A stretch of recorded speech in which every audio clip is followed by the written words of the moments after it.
پیلانێکی دانا کە لە ناو دوکانەکەی خۆیان کە خەڵکی زۆر زۆریە لەوێ ئەلانی کرد.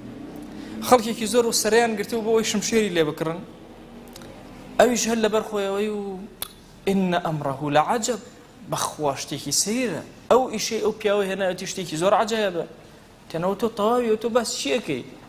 جوابی ئەوانی نەئەیە. ئەیان و کاکە شمشێرەکانە تەواو کرد، هەل ئەتممتە صنع السيوف، شمشێرەکانە بۆ ئێمە تەواو کرد. أيوه هل رأيتموه هل سمعتموه كرة أجر أي بينن باشا أبيني تانا بستو تانا والله من تشومو بيني والله بجوي خوم جملة كرة بخوا رأيت الحق ينفجر من جوانبه شون كاني أتقيت أو هلا قليه والله أو حق بدوري هل أقلاو دا أباري ويخرج النور من بين ثناياه بخواك أول ليه يشيرين يكدو دانا كاني دركوتن مرواري والنور هذا درو جوان ليه قلت وتيان والله الله باسي محمدك أم وصفانيك إيكا هي أوا وتيان ناشي محمد بلي سريتا خوشي أما يغيز وتي بلي أولا إيمانا بيه هنا قناعة بيه كردوا أفرمكاتي أمان بيست دەستیان کرد بە تعزیبدانی خەباب. ئەلێرەوە ژیانێکی پڕ میحنەت لە خەبابە دەستی پێ کرد. 6 کەسن ئیمانیان هێناوە، 2 کەسیان پارێزراون. پێغەمبەری خوا صلی الله عليه و آله وسلم بەهۆی خزمەکانیەوە، ئیمامی ئەبوبەکر بەهۆی ماڵ و خزمەکانیەوە. ئەوانی تر مستەضعەفن، هەموویان لە ناڕەحەتیان.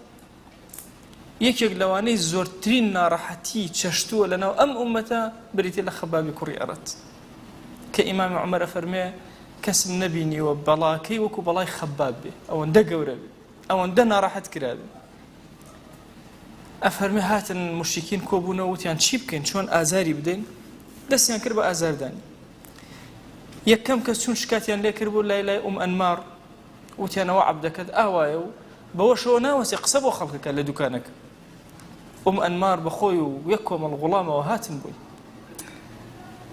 هاتن بۆی وتیانەوە چییە؟ قەت سەبەتە؟ هەڵگەڕاویتەوە؟ وتی نا وەڵڵا ما سەبەت، هەڵ نەگەڕاومەتەوە، ولكن آمنت بمحمد صلى الله عليه وآله وسلم وكفرت بأصنامكم.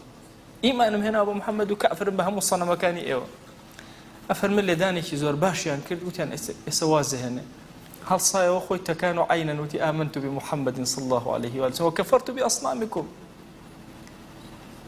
عقوبة لدواء عقوبة لدواء عقوبة نار حد أكرا ماندو أكرا أنمار هات أو أسناني كجرمي أكرد كوري بيا جرم أكرد لنا كورا أكردن بشمشير أسني لو أنا جرم كرد ناي بسرية سري زور أزاري جيش پیغمبری خوا صلی الله عليه و سلم لو تيبري خباب بيني بو حالته اللهم انصر خبابا خو داوا ليكم نصرتي خباب بدي أفرمي أو دي نبرت أنمار توشي دردك هات دردك زور كشنده سبحان الله فرمي كانت تعوي مثل الكلاب شون صق أورن أوري لإيش وآزاره طبيبة كان وحكيمة كان لسري كوبونا وتين والله هيك شاردني إلا أبي السرد داخل بأسني قرم داخل إن جاباشة بي وتي جاباشة بمتنا والله بلام إيشي أوا أزاركاي تري لبيرة باتو سبحان الله هات ورده برولاي خباب هرچیت کردو اصلا گرمی کی پیش روی سردی که بینه بسری منه خباب اینجا اصلا کنی گرم کرد اینا بسری سیده که